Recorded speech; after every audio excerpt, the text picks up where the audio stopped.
Pokemon is a series beloved by many. But is it really that good? To figure this out, I decided to rewatch the original, to see for myself. But there's a problem. When it comes to Pokemon, I know nothing. But luckily, I have two friends who are the biggest nerds about this stuff, and one other friend who knows just a little bit more than me. So with a little help, I rewatched the entirety of the Indigo League. And with that, Then there's Squirtle. I choose you, Squirtle! this guy who you just saw throw his alarm clock against the wall in his sleep is our main character, Ash. He's a fucking idiot. Cocoonus remain inactive until they evolve into deadly beedrills and hatch. Hey, over there! It's Metapod! Ash has big dreams of becoming a Pokemon master, whatever that means, despite knowing less about Pokemon than me. Bad strategy. Don't you know flying Pokemon are weak against rock types? Oh, guess I forgot. You... what? And this is Ash's rival, Gary, the OG pimp. He has an orchestra of women that follow him around everywhere he goes. And for the longest time, I thought he was paying them, but there's some evidence later on in the show that makes me think otherwise. So yeah, he's definitely a pimp. And yeah, so Ash picks up his Pokemon, yada yada yada. And here's our next main character, Misty. She's a bitch. So they steal her bike to run away from a swarm of angry birds, but that doesn't go as planned, and he and Pikachu are about to die. They fucking destruct the birds and Misty's bike. As you can imagine, Misty isn't too happy about that. But before we're able to dwell on that, meet our three terrorists. Jesse! Jay, Team Rocket, blast off at the speed of light! surrender now or prepare to fight. Meow, that's right! They're here to fuck shit up. They succeed, with a little help from Ash. Anyway, after that act of successful terrorism, our friends are now free to move on. On the way to the next city, Ash catches the cutest fucking Pokemon I've ever seen in my entire life. Just look at this thing. Oh my god, I love it. And Misty reveals she's actually a Pokemon racist. She hurts my main man Caterpie's feelings. Fuck her.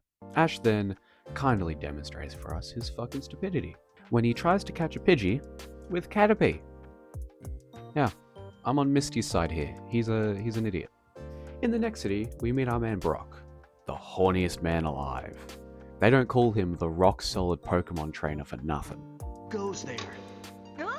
He's just sitting there in the dark like a creeper. So, you must be... Anyway, Ash beats this walking assault charge waiting to happen and gets his first badge. And after making their way to the next gym and Ash getting turned down by 3 separate women, Ash fights Misty for his second badge. Shenanigans happens, boom, onto the next gym. On the way to the next gym, Ash gets his 4th Pokemon, Bulbasaur.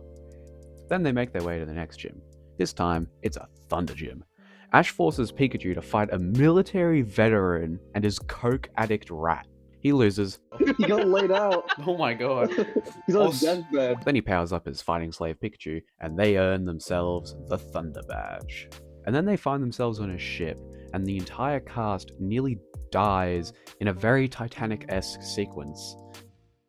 But more importantly, this ends with them on a fuck-ass island with massive fucking Pokemon. The Pokemon turn out to be animatronics and the island a theme park, so naturally, the gang decides to destroy it, causing millions of dollars in damages. Some bullshit happens that I won't bore you with, but then Butterfree, you know, that cute Pokemon from the beginning?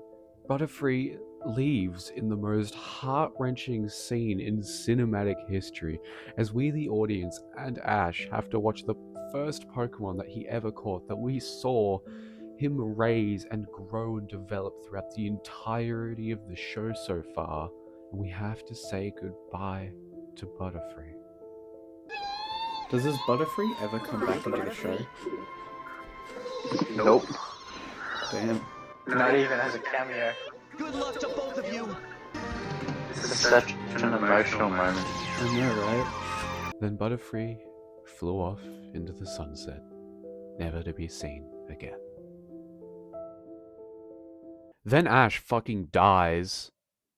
Anyway, after that minor setback, Ash wins the favor of a Haunter to help him beat the psychic Pokemon gym leader, who has superpowers, by the way, and turns her own mother into a doll along with all of Ash's friends. Yeah, that was a kind of fucked sequence. After beating her, it's time to move on to the next gym, where everyone, and I mean everyone, is like really into perfume, like really into it. So much so that when Ash publicly says he doesn't really get the point of perfume and thinks it's kind of a scam, they refuse to let him into the gym to battle. This has to be against some form of discrimination. I reckon it is. After some cross-dressing nonsense, Great win. Blonde is Yeah, not poor his Ash. color. Ash makes his way into the gym, only for it to be set on fire by Team Rocket, and then Ash gets given a badge for saving the gym leader's Pokemon. You know, that one didn't make sense to me. Ash gets given a lot of badges in this show. A Psyduck then captures itself for Misty, and then Team Rocket, after failing again and again and again, finally has a good business idea. Setting up a Pokemon hairstyling business. Words can't describe how proud of them I was. This is a really good business idea. I'm so proud of these. I know. And Brock gets a Vulpix, I guess. Ash then actually wins something for once and gets the P1 Championship belt, but then leaves his Primeape behind for some reason after just catching it and it carrying him through the entire tournament. Yeah, that was a little odd. Then Ash catches a Muck. Then he goes to this weird ninja gym where he sees several Pokemon pull a suicide bomber move. They keep killing Voltorbs. That's not okay. And also, ew. Yeah, I've kind of didn't really like that very much. Then we see these adorable baby Pikachus. Then Ash's Charmander evolves into Charmeleon, but don't get too comfortable because soon after, Charmeleon evolves into Charizard, just because he wanted to throw down with another Pokemon. Yep, you heard that right. He evolved out of pure spite. Then we see one of the most blatant cover-ups ever. Some of you are claiming that you saw a prehistoric Pokemon here in the canyon. That is ridiculous. Let me assure you it was only a dream caused by Jigglypuff's song. This is one hell of a cover-up. It's really not though. They're just like bullshitting. I know. In this chaos, Ash finds an egg and Brock immediately steals it. Then we get a genuinely fucked up episode about James and his family. Like they pretend to be dead just to get him to come back home to marry a woman who he doesn't love. And that also only seeks to control every aspect of him, who uses a literal whip to whip him into shape. This is fucked up, dude. This episode made me feel so bad for James. Then Togepi hatches from the egg that Ash got, you know, if anyone cared. Then Ash makes his way to the next gym. That's hidden for whatever reason. And he fights the ugliest Pokemon I have ever seen. Ew. Ew. Ew. Yeah, that was my first reaction to seeing that thing. That thing's fucking disgusting. It's got ball sacks for its head. Bloodshoots eyebrows. Ew. Like, seriously, look at this thing. This thing unsettles me in a deeply personal way that I can't describe. Just so I don't have to look at that thing anymore, let's move on. After getting his next badge from that thing, he moves on to the next gym, where he happens to fight Team Rocket. We also get a little cameo from Mewtwo, which I thought was sweet. But yeah, he beats them, yada yada yada. Mr. Mime is totally fucking the shit out of Ash's mum. Mr. Mo.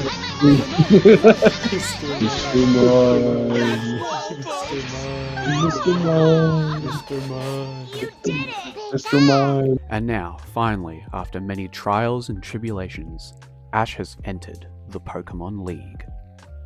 And in a very Olympic-style sequence, Ash and a bunch of other Pokemon trainers carry a torch lit with the fire of a legendary Pokemon, which is kind of cool. But then Team Rocket decides to try and steal it for some reason, and Ash nearly dies again, but is saved by said legendary Pokemon. Yeah, you can tell that the writers kind of wrote themselves into a corner here. Moving on, Ash then battles a lesbian man with his Krabby that he caught ages ago and has decided to use for the first time in one of the most important battles of his life. Yeah, this can't go well. But somehow it does? There is no way anyone can convince me that Professor Oak didn't do some shady ass experiments on that thing. But yeah, he wins. On to the next round. Ash then goes on to fight this really weird lady. Like, she pulls out a red carpet and everything, but she has like the most powerful Bellsprout in the entire world. Or at least that I've ever seen. Apparently not, Ash. What the fuck? It's just gone. It's using that power to go Super Saiyan. What the fuck? While all this is happening, Jesse and James also have another successful business idea. They sell like food and souvenirs at the venue. It's great. Honestly, if they just decided to be done with crime, they would make a killing. See, more amazing businessmanship. I know, they're actually doing really well.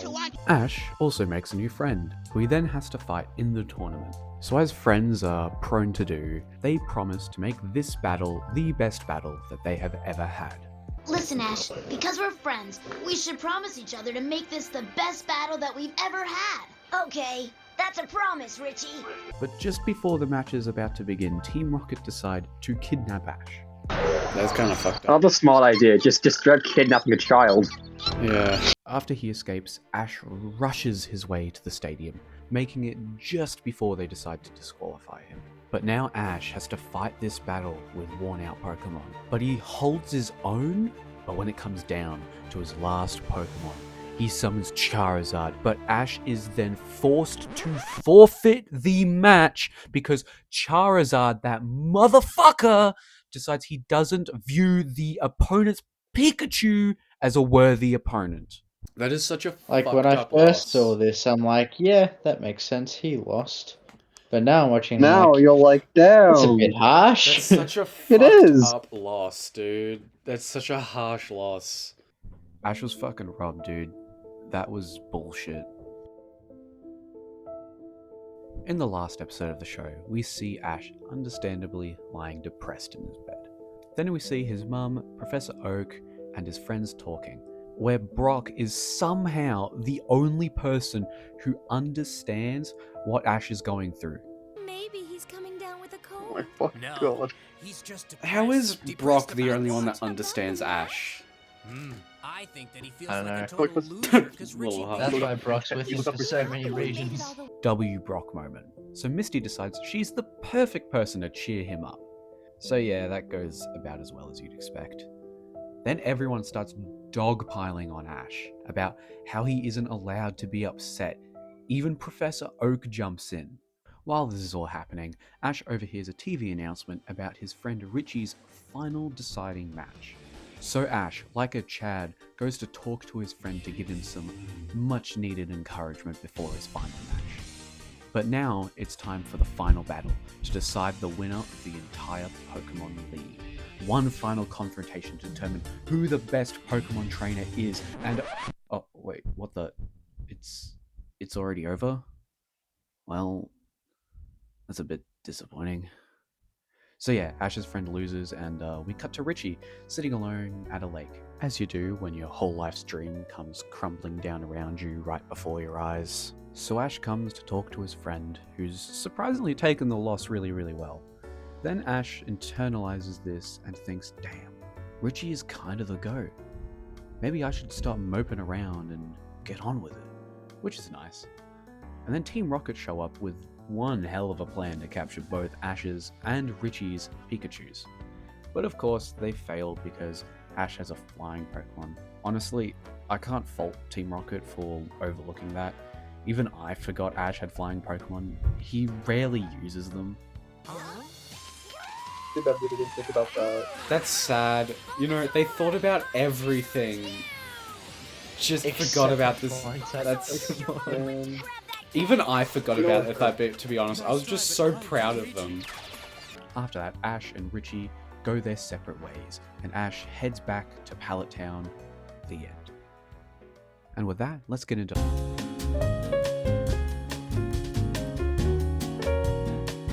this show has a lot of strong points. I really like Team Rocket, especially James. Anytime they showed up on screen, I knew I was in for a good time. Ash was a pretty solid protagonist overall. I enjoyed watching him grow little by little throughout the show. Misty was also fun for the most part.